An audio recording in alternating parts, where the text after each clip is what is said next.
mate, just sort my camera up. I'm just banging now. Up. I was just about to say I get it up on one screen, but that doesn't sound good, does it? I'll get the live up on one screen. Yeah, settle yourself down. Okay, we're live. Cool. Awesome. All right, guys. Well, welcome to the live today. So I'm Sean. This is Cal, and this is Sam, and we're here to talk about Hey. FBA. Yeah. So, boys, how's your day been? You've been busy. Say that again. How's your day been, boys? Oh, sorry, I'm having a mare here. Just spilled loads. Yeah, it's been all right, mate. Busy. Cheltenham's on, so I'm happy. Yeah, that's on. And you got the Amazon sales on as well. It's just a bit hectic, isn't it? But it's it's Springdale's clash with Cheltenham, mate. It's not a good, very busy day, busy week. We were going to do this like massive meet up at the prep centre on Friday, but then Cal was like, "Hold up a minute, isn't it Springdale's? Isn't it going to be manic there that day?" And we're like, "Yeah, okay, fair play. Probably not the best to do it then." Yeah, that's a good point. It would not have gone well, would it? No. Sorry, Cal, go on.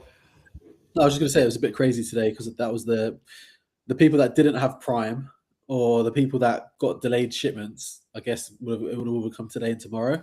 But some stuff started to come through yesterday. So some people were getting like same day deliveries from the sales, which is quite cool. But it was quite late at night as well. I think the last delivery was like 8 p.m. So yeah, I had a few late ones. Like I had, because I was obviously stayed up till like 2 o'clock or something. So all the stuff I was buying then, that all got delivered by like midday. Like it was quick. And then I had a load of emails at like 9 o'clock saying, "Oh, like missed delivery, we couldn't deliver it or whatever," just because obviously prep center's closed. So yeah, they were busy day for them yesterday, and yeah, a load of other bits arrived today, which is good. Has it been good for you guys so far, would you say? I don't know. Like I was personally underwhelmed by it, but I guess it's not the biggest sale, is it? Really, it's just like the best ones really is like your Cyber Monday or was it Cyber? What's it called? Cyber Week or something? Black Friday. Black Friday, yeah. So all of those that's like the pinnacle, I would say. That's where I saw the most amount of deals. But there was some decent stuff. There still is, but yeah, it's just about the gating problem, I guess, with a lot of new sellers now as well. Is that some of the brands are pretty expensive, and if you want to ungate them, then it's gonna cost a pretty penny. Especially if it's 100 units. But I think you're right. Like you got like 3, right? You got Springdale's, you got Prime Day in sort of July, and then you've got like the October one. Oh, there's always one of them which is pretty underwhelming. Last year I'm pretty sure it was like the July one maybe. But yeah, it was pretty underwhelming. It was good. Like, don't get me wrong, I spent a lot of money. So it was good. I can still spend money, but like I found the ROI wasn't as high compared to normal. Like everything I was finding was like sort of around 20% ROI, which is fine. Like I'm happy with that. But whereas on a lot of the other ones, like Prime Days and stuff like that, it's generally a lot higher. You're looking at like 30-40% on a lot of stuff. So I think that was super underwhelming. And then when you I was looking at prices of stuff I bought it before for cheaper. So again, that they definitely didn't drop the price on as many things as much as they have done in the past. I was going to say your version of this hasn't been very good. It's like I only spent 50k this last couple of days. Yeah, I spent 40, so it was still good. But then like I spent 40k, but then a lot of it was sort of like 20% ROI stuff. Whereas before, if I spend 40k and it's more around 30%, then it's obviously so much better for the same sort of spend. So I think the ROI definitely let it down this year. We had a live call in our mentorship group on Wednesday where we did a live 8A sourcing video. Sam, you did that video on how to source during like Prime Day and Springdale's. And I was quite surprised by how many of the products that you would go for that were low sales per month. For some reason, I always thought you stuck to 50 sales per month minimum.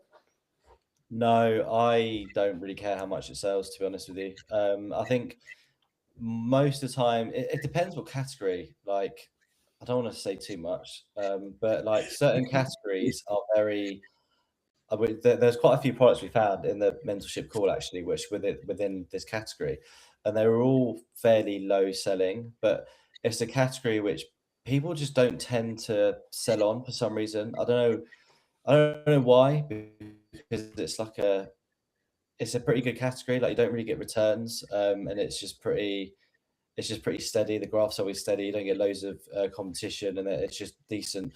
They're just decent products and stuff like that. I don't really care too much if it's low. I think ideally, the lower the sales, the more profit I want sort of per unit. But I've got like a huge range of inventory from anything that sells like 5 times a month up to like 1,000, 2,000 times a month. So it varies massively. I think it's good to get to, when you get to a certain stage, to try and have quite a spread in loads of different stuff, because the slower stuff, it can just trickle along in the background. You sell a few units a month or whatever, but if it's decent profit, then if it's there just in the background, then yeah, I'm pretty happy with that. What would you guys say? I know this is kind of impossible to answer, but I get asked all the time, should I do Amazon to Amazon as a new seller? Because people say apparently you have to hold stock. That's what I hear from people all the time. Obviously, you do have to hold stock. I'm just quoting other people. What would you say is the average like hold time of your A to A? Because for me, I always found it was either instant or it might be 2 months. Yeah, it varies, doesn't it, Cal? Like, it can be. There are sometimes, if you time it, there is a certain brand that you can time it and it's like clockwork, and you know when it's going to go back up. But then there's others that, please. but there's others that you literally just have no idea, and it's just like, how am I going to be holding this for a month, 2 months? But it's just, you can say the same with OA. Like, I think gone are the days where you're buying and selling stuff, selling everything within a month. If you let's say, I guess most people, when they buy products, they buy something which they buy like a month's worth of stock, right? And that they ideally want whatever they buy to be gone in a month. I think like the chances of you buying something today and then that all being gone in a month, I think these days is just pretty slim. And I think with OA, I think you still have to hold a lot of the time with OA as well, because there's always some rogue bloody sellers who just drop the price for absolutely no reason whatsoever, and then you just got to wait for them to sell out. So I think whether it's Amazon to Amazon or OA, I think the hold is there regardless, I think. Yeah. Well, to be fair, the algorithm favors you if you have 2 to 3 months worth of stock, doesn't it? So if you've only got enough for a month, you're probably not going to get the buy box as much as someone who has more stock. Yeah, supposedly it's hard to tell what Amazon want half the time. YTT33 said blah blah blah, send leads. Yeah, I want leads wherever they are. Yeah, send me leads too, please. But yeah, I think it's inevitable, really. Whatever you do, there's going to be some sort of element of holding, I think. Yeah. Unless you've got like an absolute banger which just sort of flies off the shelf. Let's be real. That's one of the problems in the industry with people bricking, is because loads of sellers have Amex that they've got to pay, isn't it? Like, they'll just take the L and drop the price. Yeah, I think people don't know their numbers. I would say 95% of Amazon sellers do not know their numbers, and 95% is probably even higher than that. Like, honestly, it is shocking the amount of people who have no idea how much money they're really making. And I think that's the problem. And like, you've obviously got people over leveraged massively. They get loans out, they get credit cards. The loans the interest can be pretty heavy on loans, which they sort of don't really take into consideration. People just spunk a load of money on an Amex and worry about it later, then realize, okay, shit, I need to start paying that back, and then they have to try to start clawing back funds and tanking stuff. And like, what someone thinks are my reprices or SDK or seller board or whatever is saying I'm making 20% ROI of this product. Well, yeah, you're probably not. Like, realistically, there's so many other factors which got to go into it, and people just don't realize it, and they just assume whatever they see is gospel and that's how it's going to look. And I think I said the amount of times I said this is absolutely mental. It gets until like year end when they do their tax return and their company's return, they look at it and they panic and they think, what has gone on? Like, surely SDK is saying I made 20 grand, but I've actually lost 15. And honestly, I hear it all the time, like from big sellers as well. I know sellers who do like 1 million, 2 million a year, and they've messaged me before and said, "Oh, I've just done my year end, and my accountant's telling me I've made X amount when I was supposed to make X amount." And then after you sort of look at it, I was like, "Yeah, it kind of sounds about right, to be honest with you, mate." I remember ages ago when Gravy was getting like people were trying to attack his credibility because his ROI was low, but he meticulously tracks his financials, and he's like, his ROI isn't low, he's just doing this properly, and you guys aren't. Exactly. Like people say the same to me, like because I don't have the highest ROI. I know I don't. Like I average sort of 20%, which it can be low. People do think that's low, and like if you're not that registered, then yeah, it is low. And if you don't know your numbers, then yeah, it is low because it can easily lead to so much less. But if you know exactly where everything is at any one point, and you know how to claim reimbursements, you know how to like avoid all the leakage, like you run sort of monthly profit and loss reports, so you can see exactly where all the money is. Like you can manage it, and it's not that bad. But when you running at 20% ROI and you generally have no idea where any money is, where you're leaking stuff, where you're not chasing up reimbursements and all that sort of stuff, then yeah, that can spiral, and then you very easily get to break even if you're not tracking anything. It's economies of scale as well, isn't it? Right? You can, if you're doing 10,000 revenue a month, and you're like, yeah, I've got a 37% ROI average. That's great, but is it going to be that when you're doing 200K a month? Probably not likely. Yeah, exactly. Those high deals end up becoming a bit more scarce as well, don't they? At that price. So when if you can get a lot of deals for spending 50 grand a month, but then still getting 40% ROI, then you've hit the nail on the head. But I think you have to sort of like sacrifice some ROI when you've got a high spend. So I think that sort of equates to it as well. Yeah, it'd be nice to do 200K a month with 40% ROI. But again, like you say, the more you scale, that's going to shrink, right? Because you need to start expanding a bit more and buying a bit more. And there's only so many 40% ROI deals about before you then have to start getting the lower hanging fruit and slimming that down a bit. Cal, from your perspective, given that we were just saying the majority of people we talk to don't keep an eye on their leakage properly, what would you say is the most important back-end report that people should be aware of if they're not already? I've got one in my mind that I would suggest people check out. What in terms of their reports? I would always the returns report is always good. There's a returns one that you can grab. You can view them online. You can always see it tells you the reasons as to why the customers return the item. I think that's one of the most important ones. I think SDK doesn't track that very well. If anything, I don't think it even shows you the returns that you're getting.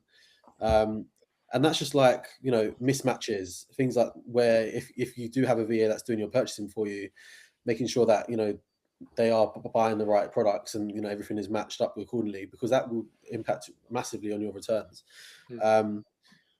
Return rate as well. I think there isn't really an easy way of managing the return rate, but there is on STK on SaaS as well. You can see the return rate, and it gives you an idea of like how much returns that you're getting back from those products. And to probably not buy those again if it's getting to a severe standard. I wouldn't probably go more than 5% of returns in terms of that. Otherwise, it's just a bit too much. What other reports? The ledger report is obviously a good one, but it is kind of hard to read. You do find some sort of ghost inventory movements, things getting damaged, lost within the Amazon FCs. That was what I was going to say. I was going to say ledger with GPT. Throw the ledger report into GPT. Yeah. You definitely need like AI to crank it through so that you can get. It's hard to. They don't make it easy, do they? Which is so annoying, and that's I guess probably half the reason people don't do it, because it's like a hard task to do. So people do make it very difficult. Like traceability is awful because Amazon don't operate on like a first in, first out. They operate on location basis. So like even when you're tracking like what my cogs were from the unit that I sent in, it could have bounced around 5 different FCs before it got sold. So they make it very difficult to even track where the cost of goods comes from. So they don't make it easy at all. No. I when I first started selling on Amazon, I'm like quite studious when I'm getting into anything. I really want to research as much as I can, and I was basically going through the training videos on Seller Central. You know, the Amazon ones themselves with the videos and everything, and when I used to work at Microsoft, right, when you're on the inside, you realize the documentation of this monolith company is terrible. And as soon as we got into Amazon, we were like, okay, it's the same thing because like there's so much that's not in the documentation that's easily accessible to learn. And when it comes to your financials being dependent on your business operating on Amazon, you would think that there would be some like regulation or like seriousness around the documentation just so sellers know exactly how to follow the rules. And it's almost obfuscated, isn't it? It's almost like it's deliberately tricky to find out. I don't know why. Maybe it's just because of how big Amazon is. Yeah, the documentation is still being updated to this date. Like even on their back end stuff, I'm always looking at their forums and I'm seeing that there's new changes that are always happening. But they definitely do not make it easy. It's one of the hardest models I've seen in terms of like understanding your data to that level. I think And it's very like blasé as well, isn't it? Yeah. Like some of their processes, it's very like it's not black and white. It's like, well, you kind of, I don't really know what you mean there. And it's like they sort of and they don't even follow it, right? Yeah, no. And it's like they do that on purpose to sort of, I guess it benefits them somewhere or another. They can just chuck a thing at you and say, well, look at this document, and we've explained it all here. So yeah, kind of know. Yeah. You remind me of forums. You just reminded me that there is actually Amazon seller forums, which are a wild place. Yeah, they are. They are. I haven't been there in years. There can be some gems though. It can be helpful sometimes. Yeah, I just go there for entertainment half the time. It's always people complaining and in the seller support, and that's all I see. Yeah, it's you see some wild conversations in the forums. I did have a good conversation with someone last week, really nice guy, big seller in the space, who was telling me that he went to this expo and supposedly if you get big enough, you do carry weight with Amazon UK managing or managers or whatever. Apparently, if you're a big enough seller, like it does impact them if there's a problem with you, so you can get help, but it's not so not so helpful for smaller sellers because a big seller on Amazon is like really big, isn't it? It's going to be, I don't even know how much, 10+ million a year revenue at least.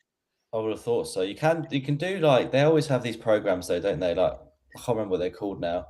Is it like an accelerator program maybe? Yeah, the accelerator program.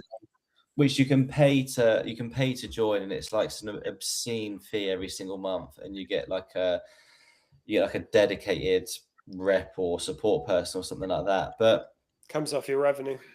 Yeah, does it? I've never heard like much positivity around it though. Like, because even when you have issues where you've got like, I don't know, Section 3 or you've been shut down or something like that, they can't even do anything. Like they can say, oh, you need to speak to this person. It's like, well, yeah, I kind of already knew that, but is there anything you can actually do to help me? And a lot of the time their sort of hands are tied. And I think their main focus is just to try and drive you to just drive as many sales as possible.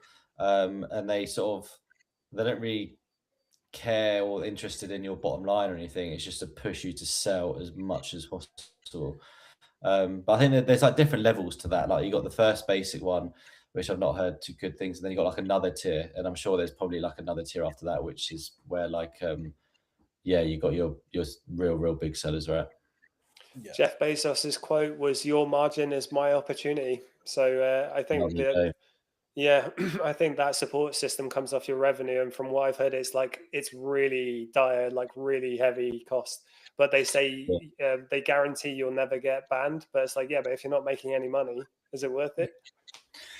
Yeah, the guarantee will never get banned. It's a nice guarantee, but then if it's going to cost you, I guess it depends what sort of level you're at, right? Like, so I know even like the basic ones, like £1,000 a month or something, maybe even more than that, like 1,500 quid or something. Like it's an obscene amount of money considering they don't really do much, or they can't really do much. So what do you actually get with that? Like, I haven't seen that. What's the proposal that you get with that? I can't remember. I've been offered it so many times in the past. I've not been offered it for over a year, I don't think. I can't really remember. It's just essentially it's just having like a dedicated support person there, who you can just speak to, just like an Amazon. John Bomfrey. Well, yeah. So it's just like having like a rep who, can help you. But again, they can't really help too much. Like, 'cause I've got like an Amazon rep anyway who I guess everyone's got one. Like he emails me every now and again just to try and sell me something or tell me to do some sort of program. And I've got in contact with him before over some issues, and he just tells me to speak to seller support. Well, what's the point? Like, why did you have a job? Like, what did you do? Sorry, I'm here to convince you that EFN is actually a good idea. Well, yeah, a lot of it, does, exactly that. So, yeah, I don't have an awful lot of faith. I think you need to be like at a serious level. That if your account was like Music Magpie level, like they're the biggest UK Amazon sellers. I'm sure at their level they're going to have some sort of contact, because they do like, I don't know, 10 million a month or something insane. I think it's a ridiculous amount. So yeah, they'd probably have some sort of decent dedicated support, I would have thought. What do you reckon the margin is for them at that scale? Sub 5%, I would have thought. I was thinking around 5%. I couldn't imagine it'd be huge, but if you're doing serious volume, I guess it all adds up, right? I'm trying to find them now. Actually, I can search on. I don't know if you know. Do you know Smart Scale? It's maybe something you could try and implement into the Seller Smart software, Cal, just to give you more work to do. Have you been on Smart Scout before? Yes, it's amazing. I really like it. I like that. The software is so good. Have you seen their seller map they've got? Yeah, I typed that's how I found out about it. I typed in the seller map before, and I found so many sellers nearby. Yeah, it is cool. So that's really good. Like that's how you can just see like loads. I'm trying to find Music Magpie. Is that more usable for wholesale and PL? I'm assuming it's not really an arbitrage tool. It's more for like brand direct, isn't it? So you can see like the revenue and what their gross revenue is over like their catalog, and sort of see where brands are scaling, and see like the trends within it. It's very like analytical, but it will help with like brand direct deals, particularly people that are doing wholesale or wanting to get into more of that distribution side. But yeah, it is good. But the seller map is really cool. I don't know, like it is. They've got so much data, to be honest. When I was looking on mine, there was like massive, sellers with like 20, 30,000 reviews just all around like where I am. And a lot of them do private label as well. So it's a varied mix between the two. Yeah, it's very interesting to look at. I use it just to be nosy, to be honest with you. Just like to see what other sellers are doing. Like I'm having a look now. I'm trying to find Music Magpie, but I can't see them anywhere. They must be, they must be doing some serious volume. I remember there used to be Pattern Europe or Pattern are one of the biggest. America or all in the world, and one of the top. I think it's the top seller in the world. And they released a Pattern Europe brand, like an Amazon account, and literally within like the space of a couple of weeks, they had like 10,000 reviews, and it just kept like really. It was ridiculous. I don't know what their volume is for them to get that amount of reviews. Well, if you do 100 sales per one review, that's some big numbers right there, isn't it? Yeah. Well, even that's a good 1% that's actually pretty good. I think mine's even worse than 1% at the minute. My conversion rate is really good. Yeah, when I had custom Sage Mailer review requests, Sam, the one I got from you ages ago, actually, I tinkered it slightly. I went from getting basically no reviews ever to getting very regular reviews quite often. Now it's gone back. It's slowed down again. The like allowed ones just aren't as effective, are they? Yeah. Yeah, that's it. So I'm just looking at Smart Scout now, and I'm just sort of searching by revenue. So it's saying here Amazon do 830 million a month. I'm not sure how accurate that is, but that's crazy. Yeah, that's a lot. And I that's just wouldn't their mind refund. You know, Anchor Direct, they do 10 mil a month. Wow. Yeah, I wouldn't mind that as a 5% margin. You know, I'll take that. Yeah, Just exactly. imagine putting their PPC on like an Amex, the amount of points that you'd get out of that. Yeah, Yeah, it'd be crazy. Anchor was a PL brand originally, wasn't it? They started. It was, yeah. I love Anchor products as well. Like Mm. every product I buy, which is like some sort of electrical for charging or something like that, I always buy Anchor. They're really good. So yeah, they absolutely crush it from a PL point of view. I was gonna buy an Anchor adapter for a charger the other day, and then Reese told me to just get like a cheap Chinese one, and I was like, I'm investing in part of the problem. I'm looking around. I can see 3 Anchor products on my desk. I'm their number one fanboy. They do like deals as well, don't they? With the coupon codes and all that sort of stuff. The coupon discount. Yeah, like I got the last thing I got was like it was like a USB plugs thingy, and you can get like a free USB with it, and a free like USB-C lead and a free, I don't know, something else. You got a few freebies with it. So yeah, their discounts and deals are pretty good. What would you guys say was the biggest like potential product you found, but ended up being a bit of a disaster? Oh, there's probably many. I'll tell you one that I found yesterday, in fact, and I've actually done a little gamble on it again. Because fool me once. Yeah, you can't fool me twice. It was. I don't even know. Should I tell the lead? Because obviously it's still available for people to buy. I don't know. It's probably going to fucking if you want to risk it.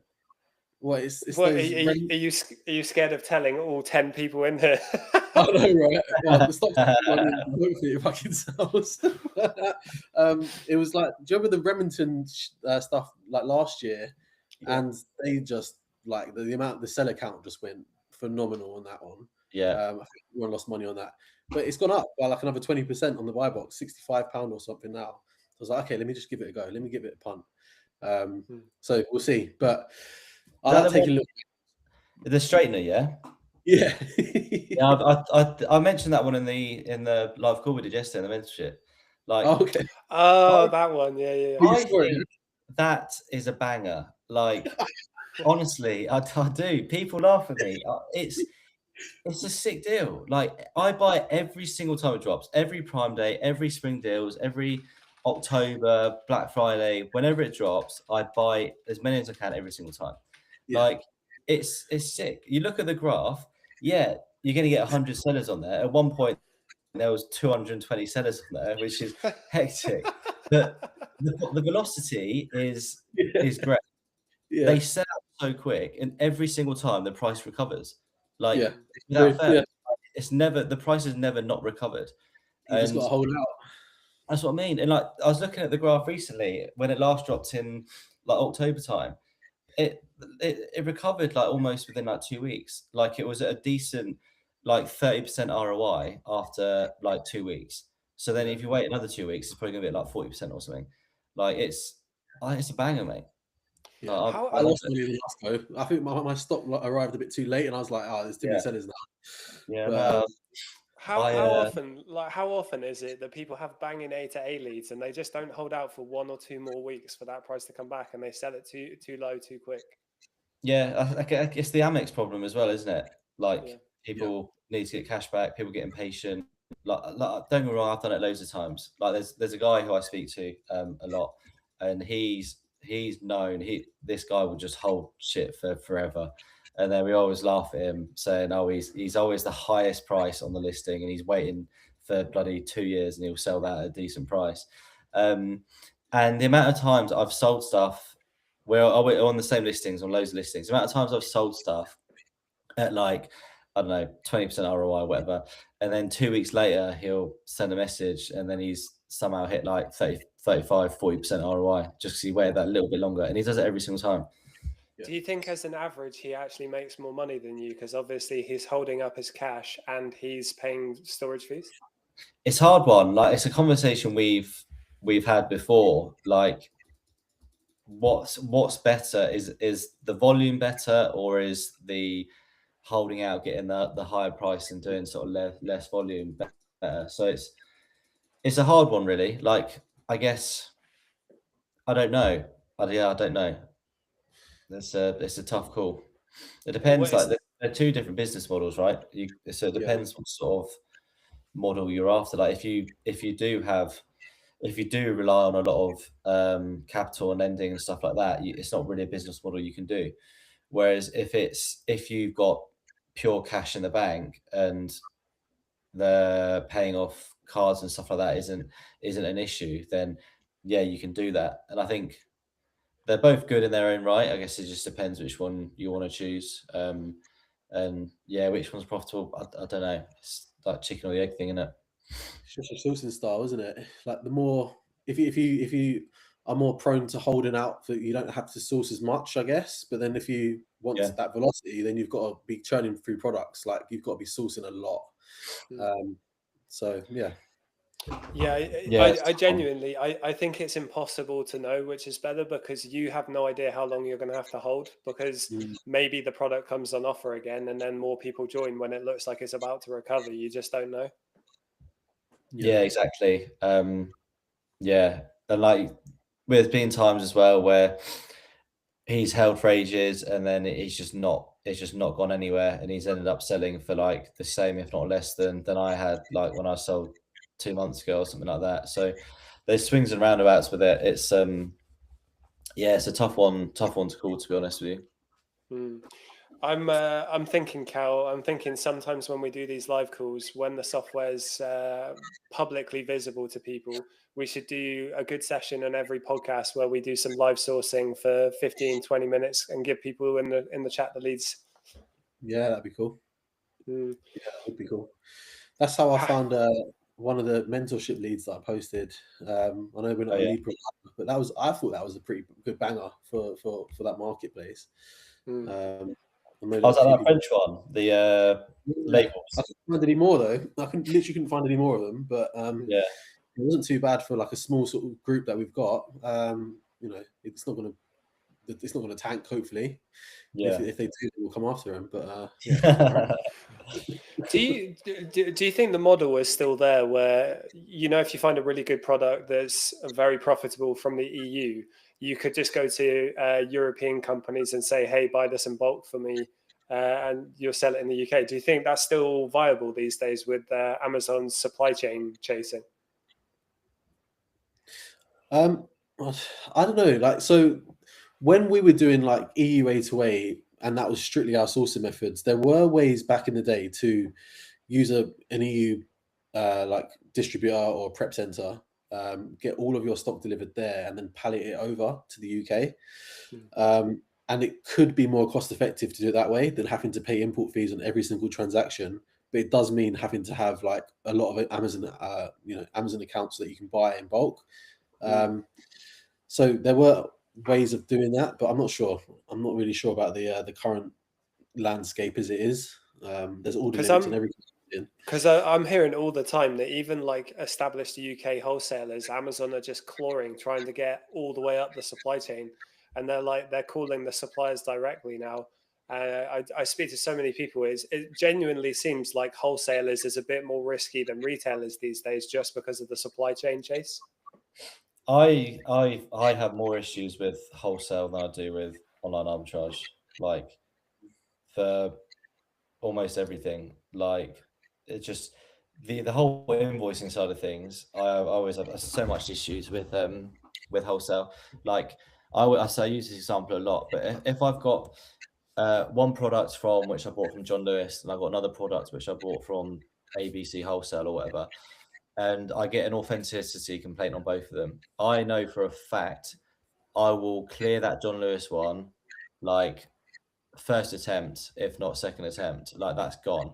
Whereas this wholesale one, shit, that can stay on my account forever. Like trying to get that cleared, I found is so difficult because if Amazon sees a John Lewis invoice, they know who John Lewis is. Everyone knows who John Lewis is. Like it's not inauthentic. If anything, they might think the invoice has been modified or fake invoice or something like that, which it obviously isn't. But like they know John Lewis, they're going to prove it. That's done deal. Whereas you got like ABC supplier who is very hard to find online. They've got a website. The website has got very little information on it. It's got like contact details and like an about us page, and that's pretty much it.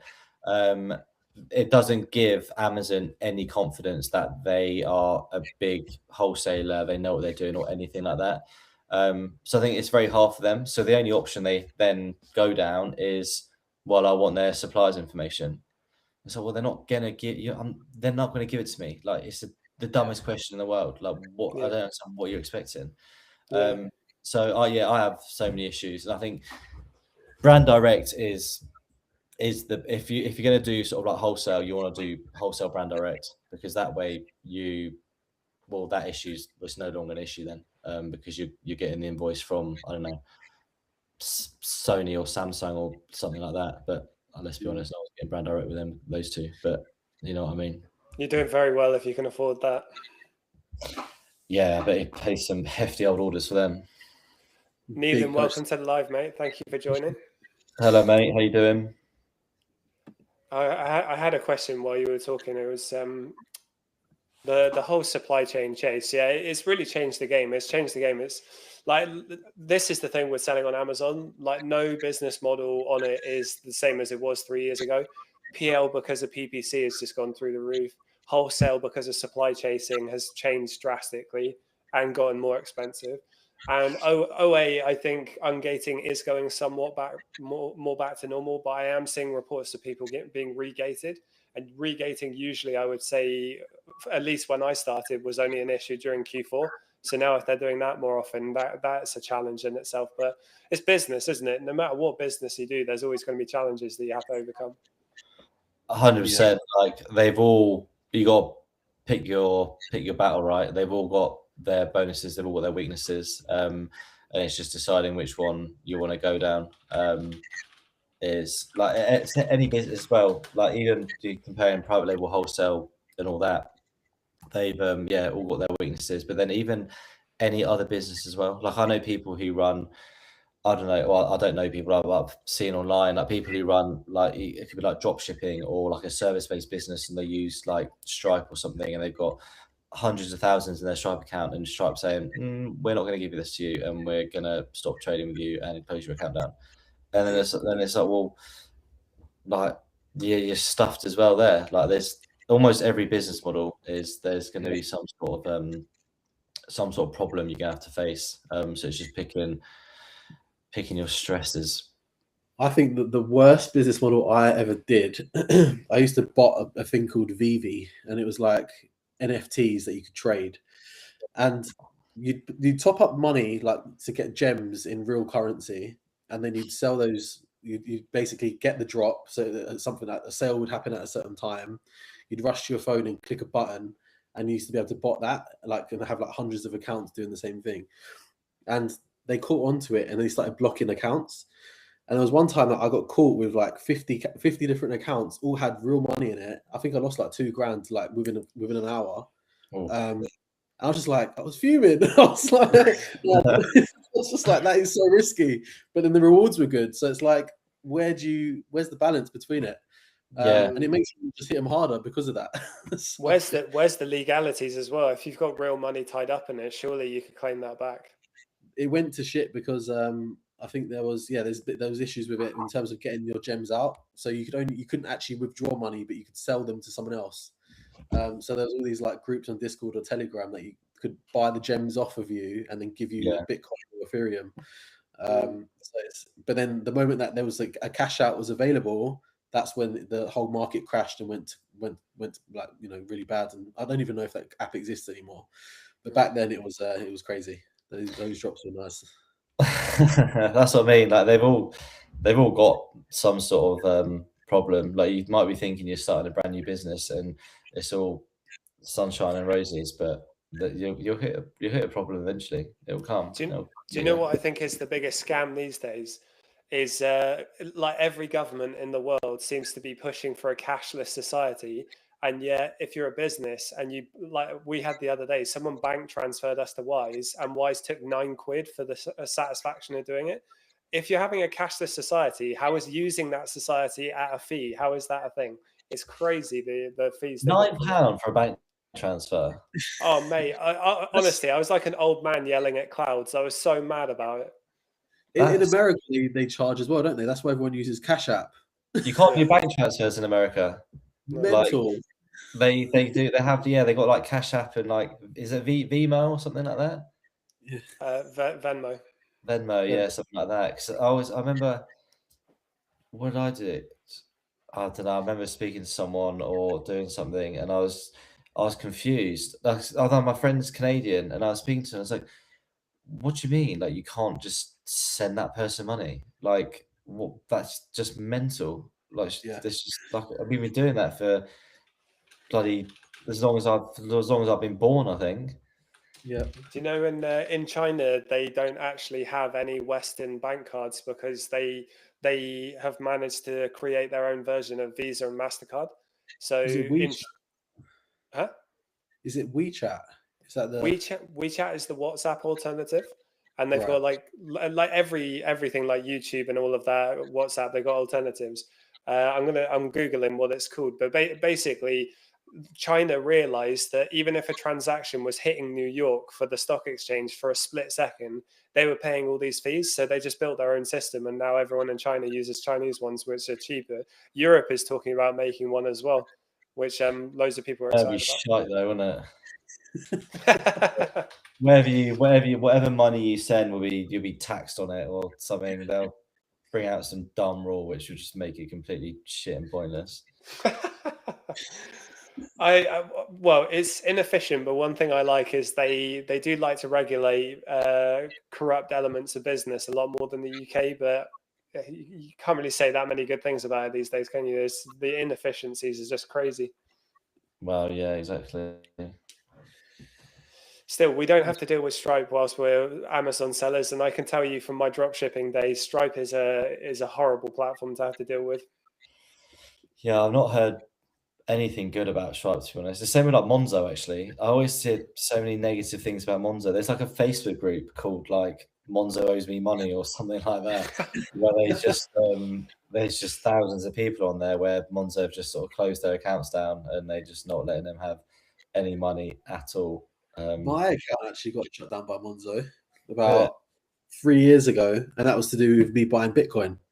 I was using I was just using a normal exchange, and I was just buying crypto, and apparently it was anti money laundering scheme or something going on, and they were just like, "Yeah, your account's going to close." I was just like, "What is that?" So I went to Starling, and I've not looked back. So Starling's been okay so far. Starling's good. Wise is good. Yeah, I've tried to set up 3 businesses with Starling, and every single one of them they wouldn't do it. Really? Yeah, like because they're asking me for like, I don't know, they're asking me for like contracts and like contracts with suppliers, contracts with clients, and just loads of information which any business which has just started and just formed isn't going to have. And I'm like, well, obviously I can't provide this to you. Like this is a new business. Like, I don't have any of this yet. Like that's the goal, but I don't have it.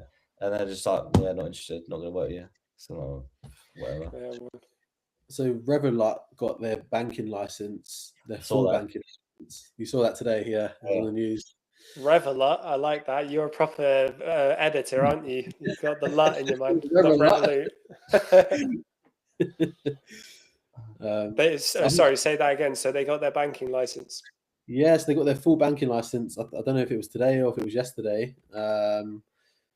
But I don't really know what that actually changes for customers, to be honest with you. But I think they have insurance up to 120,000 now, but they've always had some insurance.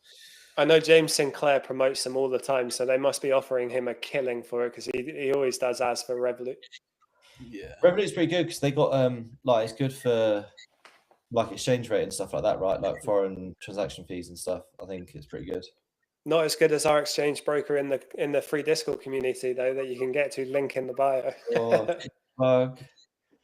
It is like not that many people have used that, to be honest, and it is such a perk of being in our server, because whenever you exchange from euros to pounds or pounds to euros or dollars, whatever, like Wise and Revolut and everything is actually really expensive in comparison to how much it actually costs. So if you use a currency exchange broker, you can save so much money. Right, so talk to me. How would I do it? Let's say I'm going IB for next month, and I'm going to spend £1,000. Like, what do I need to do to? Well, first you need to have about £5,000 before they can do anything for you. But in our free, yeah, if you're going to spend £5,000, raise a ticket in our server, which Sam, you obviously don't have to because you're a runner of it. But yeah, raise a ticket. We'll set you up with our exchange broker. The guy's called Joe. He's a friend of Reese's. That's how we know. And you exchange through them, and they take a fee on the commission, so they don't charge you. They just make a little bit of margin in it. And with a 5K transaction, the estimation would be that you save about £250 in the exchange in comparison to any bank. I don't know if that's the exact figures, so I'm just paraphrasing, don't quote me. But it was a lot of money in comparison to just changing your money with Wise or with Revolut. So I send this geezer £5,000. Where's he send my euros? To your bank account, yeah. So he can talk you through the process. I need like a Revolut or Wise or something like that account for them to send it to. Yeah, exactly. You need a bank account to send and receive, obviously. Okay. So with Wise, this is how I do it. I've got a GBP account, a Euro account, a dollar account, and even a Swedish kroner account. Again, back in my dropshipping days. And yeah, you would send it from, let's say you were converting to euros, you would send the 5K from your GBP account, and I assume he would send it back to your euro account. Yeah. Yeah, nice. Okay. Yeah, it's really good. Yeah, really good. There's a few things in the server that are really good, and I don't think a lot of people have noticed it. But maybe we need to do a better job of marketing it, because you got the currency exchange broker is incredible. The FSB is a non-profit. Sam has been audited by HMRC so many times, passing it every time because he does it above board. But every single time I'm like, sign up to the FSB. They will handle the case for you. Yeah, I probably should. They're pretty cheap as well in the grand scheme of things. Like really cheap. Yeah. £195 a year for legal advice and tax advice and everything. It's so cheap. Yeah, it's a bargain. You pay your accountants more than that a month. Yeah. Yeah. Jay, yeah, there you go. Go on, Cal. I just thought I'd be for. I want to party. I want to get out in the sun as well. I've not been to Ibiza actually. I've never been to Ibiza. Have you not? I'm going next. I'm actually going next month. I'm going for that. Month. Yeah. Do you go there to like weather, or do you go there to party still? No, weather and chill. That nothing's like party's not open until like probably like the last week it sort of opens up. In that case, when you go is when I would want to go, when it's nice and quiet and chill. Yeah, it's more chilled. Like the opening parties start to happen as we're sort of leaving. Like we went to a few last year, just because my dad came out and my stepbrother and stuff. So passed the kids off, and then me and my stepbrother and his missus and my wife all went out. And but yeah, it's just there to chill. Like nice weather. It's like 20+ degrees every day. We stay right on the beach, and it's just nice sort of chill place. We when I was 28, I think I was 28. It was for one of my birthdays. We went to Crete, so we went to Greece, and we rented quad bikes, and we went quad biking around Crete mountains all day. It was amazing, and we ended up quad biking to Malia, and we didn't even realize we were near Malia. We ended up there by accident. And we got there, obviously really heavy club night scene. So it was really cool. And as soon as we got there, we realized that everyone was a drunk, shirtless 18-year-old boy. And like we were like, this is cool, but we got here 10 years too late. Yeah, it's they're all young now. I think like Ibiza's more older, I think. Whereas yeah, like you got like Malia, Zante and Magaluf and that. I think they're they're like young. I think you're sort of like, it's like your first sort of lads and girls holiday, isn't it, when you're 18 or whatever? Whereas Ibiza's more. I almost accidentally said Magaluf, but the other way. Yeah. I'm not going to say it on those though. But yeah, no, our beef is good. Jay's saying our beef is full of posers now. It kind of is. Like a lot of, you go to some, it depends what sort of parties and nightclubs you go to, but yeah, there's a lot of like people just wearing, they go out in like tracksuits these days. I don't know if I'm sounding old as fuck. Well, I don't know if I'm swearing on YouTube, but I have. I don't know, they just like, yeah, just wearing like a Nike 2-piece tracksuit, and they're going out. I'm like, mate, what are you doing? Like, I've heard Burning Man is the same, and the other big American festival apparently is just really? like, it's just all people posing for Instagram apparently.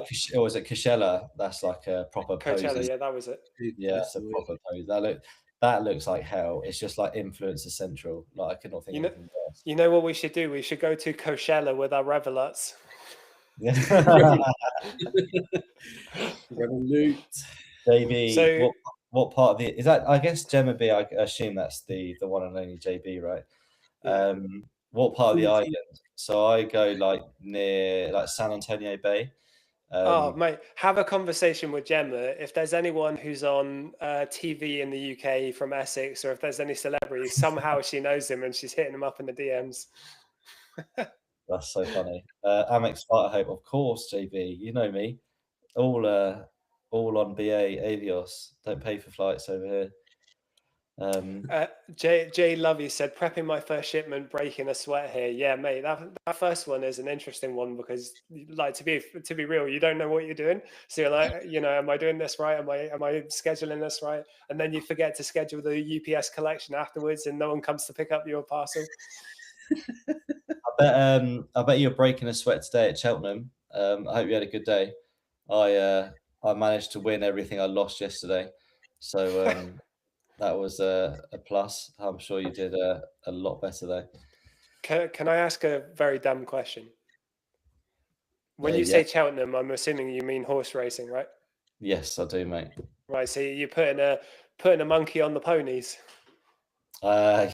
That's how you want to say it. Yes, mate. I love Cheltenham. It's great. There's like, again, the guys I speak to a lot with Amazon. We all love Cheltenham, and we just spend all day betting on the horses. It's great fun.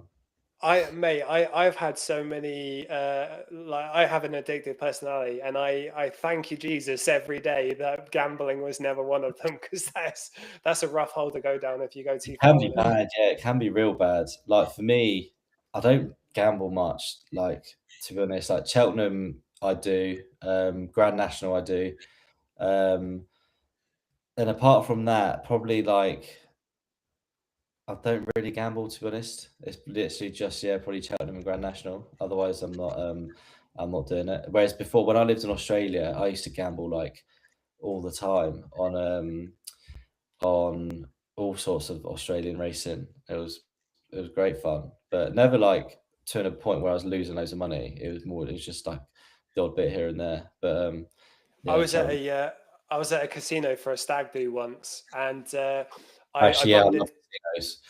I'll count a lot, Yeah, well, we should do that one day. But yeah, I was at a casino and I saw one of my mates from unis from China, and I was like, mate, what are you doing here? And he basically was like, Chinese people love gambling. And I was like, oh, you having a good night then? And he was like, oh, I've lost 5K. And I was like, okay, not so good. I went to the blackjack table and I started talking to an American guy who's exited 6 companies. And we got chatting. He got really excited to have someone to talk to at the table, so he stayed there longer than he should have. He must have lost 20 grand in the 5 minutes I was talking to him. And then I got chatting to him more, and he said over the last year, he thinks he's down about 500K. And I was like, mate, stop. Addiction. I guess when you've got like I guess if you've got loads of money, then it's like a hobby, right? Like you pay to have a golf membership or something and you enjoy that. It's just a different type of hobby. Just pay to lose. Yeah. Vegas is now no longer tailoring to the average working man. Vegas is now run by corporations and the rich. So you got people like Dana White who run the UFC, who's just gambling loads of money away. Yeah. And yeah, we saw a documentary on it the other day. Basically, Vegas has become unaffordable, which quite a sad chapter to close in the world, isn't it? Because it used to be this like mecca of reprobates and and crazy Yeah. lifestyles, but you could do it cheap. Yeah, it seems to be very expensive. So we've got a question. Built to graft. I went to Ibiza 14 times in 10 years. Did a season there. Safe to say it took its toll. Yeah, mate, I'm not surprised. You must have had to have 2 weeks recovery after every one, I bet. Yeah, it's I did. I wanted to do a season like years ago when I first went when I was like 18 or something. I think I lasted 2 months, and I can't really say what I did when I was there. To be fair. But I came back a shell of a man. Like I was like, Christian Bale in The Machine. Is it The Machinist? Yeah. Oh, good grief! Yeah. I think I came back looking like him. It was not a good 2 months at all. Not really indicative of a strong business pursuit. No, definitely not. All right, what else we got? So Gemma said Seller Smart Philippines 2027 pending. Yeah, we are actually planning to go to the Philippines to meet. We've got a lot of team members based in the Philippines, so we're planning to go there early next year, which will be really exciting. Jay Lovey said today was awful at Cheltenham. Everywhere in Australia, gambling, baccarat especially. I think YouTube filtered your. I saw your comment though. Yeah, they do love baccarat for sure. And the pokies as well. There's pokies everywhere. Like if you don't know what pokies are, they're like like the slot machines. But like what I guess just loads of slot machines. But you go into like almost any pub, and then there's like a corner in the back where you walk through, and it's just the pokies, and it's just like 20 slot machines, and people just in there gambling, and it's almost in like every single pub you go into. There's like a pokies in the back of it. Yeah, I said it just now. I'm so glad that's been something that hasn't hooked me that much, and it's because I assume I'm going to lose. So I'm like, why would I bother? Yeah. What else we got? So Built to Graph, what year? I did 2019 Ibiza. He did it in 2014. Stayed in Esvedra apartments. I came home so unwell. I was in Apollo, good old Esvedra apartments. Know it too well. I'm sure you do, Sam. I've not been to Ibiza yet. Esvedra apartment. I know where they are. I don't think I ever went there though, to be honest. So yeah, I probably don't know as much as JB. She can fill us in the stories, I'm sure. There's a few places. Again, I'm very limited on what I can say on this live. I think. Yeah, maybe on a closed Discord live you can be more yourself. I think so. Yeah, I've already been told off by everyone in the team, haven't I? That I've got to be a bit more careful with what I say online. I've been out of corporate for far too long that I don't think about what I say anytime. And mate, every time I watch James Smith's content, you can tell he's starting to make money because he's being more and more honest about stuff he's done in his life. And his latest video, I was like, good Lord, man, I can't believe you're saying that online, but fair play to you for the honesty. Yeah, it's hard to know the balance and when to stop. People love authenticity online, don't they? So as long as you're not saying anything too bad, that's why we love Sam. Yeah, absolutely. That's why I've got you and Reese as my my advisors whenever I have to send messages out to people. You were like, no. Let's not like that. I think Reese probably gets nervous every time you and I talk. He's sweating like, oh, he's just been watching right now, isn't he? Yeah. It's just like, oh God. No.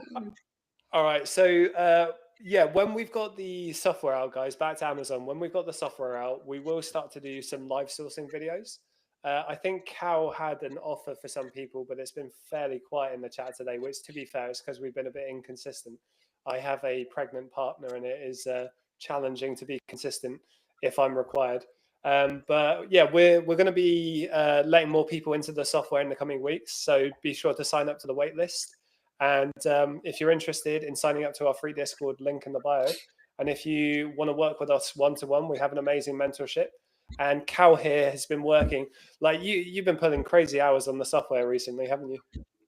Yeah, trying to get it all ready. Kind of overshot what we originally planned, but I think it should be good once it's mainly the core features are nearly there. And I've got some crazy plans, but it's just the time. It's just the time it takes to build them. But yeah, it's going to look good. And also, yeah, so I think we're going to try and obviously release a few more open spots to some people as well. Get other people's opinions while we're still in the alpha phase, and then before in a couple of weeks' time, we'll be in the beta, and then it'll be public release. So full steam ahead really at this point to try and get this out for everyone. So yeah, looking for obviously the best opinions that we can get for it, and to try push it forward and make it something really good. Prep's obviously getting very busy as well. Did you mention on the live, Sean, last week? Did you do live last week about the prep or anything like that? Because we've had some good updates so far with the prep. I said before, like one of the only reasons we haven't increased our dev team. One of the only reasons we haven't hired a dev yet is that the prep center has gone really well since Q4 2025. It's just really, really jumped up. And we need to move to a bigger unit as soon as we can. But trying to find commercial property in the UK is so competitive. So we need to expand the prep unit. So that has to come first, because we're not 100% sure on the capital that's going to be required to do that. As soon as that move is established and set in stone, we will increase our dev team, which means getting more stuff out to you guys. But the prep's been going really well. Every big client that we hire, every new client that we hire, we're still getting people's stock out same day most of the time. I think I would argue like almost nearing 100% of the time, right? I just don't want to give people that guarantee that it's going to happen all the time. As long as they're not gated and as long as it's listed, it goes out same day or day after, as fast as possible, really. So yeah, it's been going really well, which is really exciting for us. We've been talking a lot about our social media content. I'll be quite honest, right? I've been feeling that I'm not really proud of the content that I'm putting out, and it's being the face on social media, we're so busy doing everything that we do. I'm not dedicating the time that I need to dedicate to making quality content. I don't think our content is bad. I have so many ideas of how I can improve it. So I'm going to change that over the coming weeks. And then we're going to show you guys a lot more of what we're actually doing in the back end to build Seller Smart, because it is really cool. It's really interesting. Like every single day, there's a new thing that we're doing, isn't it? Like no day is ever the same. No, not at all. Yeah. So. And Sam looks like he's about to go to sleep, so I think we should call it a day there. I was actually looking at the Seller Smart software, and I was engrossed in trying to add my cost of goods in there. So you started talking about a software, then I was actually let me have a look quickly, and then I zoned out there. Getting your data backed up was long, wasn't it? That was a journey and a half. Even that. Wow. But I was looking at the logs. Like, when you first signed up, I was looking at the logs on my screen. I could see that you entered like 13,000 cost of goods at once, and I was just sitting there, and the screen was just going like. I was just like, "What the heck is going on?" I've been trying to play around with it for ages, but it took a while to sort out, and now then it got sorted out last week. Well, obviously I was away last week, so this week I'll have a good play around with it. See what's going on, but I love like how it looks. Like how it looks. Okay, that's good. Like visually it's really good. And I'm looking forward to properly giving it a go. Yeah, for sure. So keep an eye out. Keep an eye on the content, guys. We'll do a lot more behind the scenes. We're still going to give you content to teach you how to do FBA, but to be honest, we go live. I'm gonna collectively, we're trying to go live every day. We have a target that we want to hit 40 hours of live this month, and that's going to slowly increase. Reese is saying he's going to help with more lives. Sammy boy's going to do more lives when he can. And we do. Yeah, for sure. What time are you doing that? Sam, you're usually early afternoon, right? Yeah, mine's normally lunchtime, 1-ish. Yeah, sort of early afternoon, really. Okay. Yeah. Oh, by the way, before we end this one, an American joined our TikTok live the other day and was telling me that DD+7 has only just happened in America. Did you know that? That's strange. Normally, it's always them first, right? That's exactly what I said. I was like, usually it starts in the US and then it comes here, but he said it's only just started happening to his account in the US, which I was confused by because I could have sworn they started it. Yeah, yeah, it's news to me. I'm surprised at that, to be fair.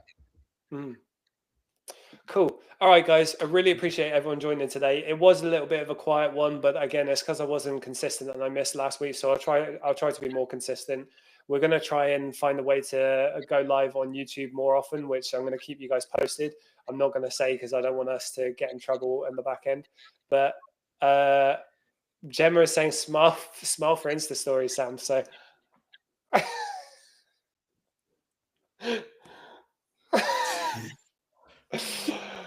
all right, guys.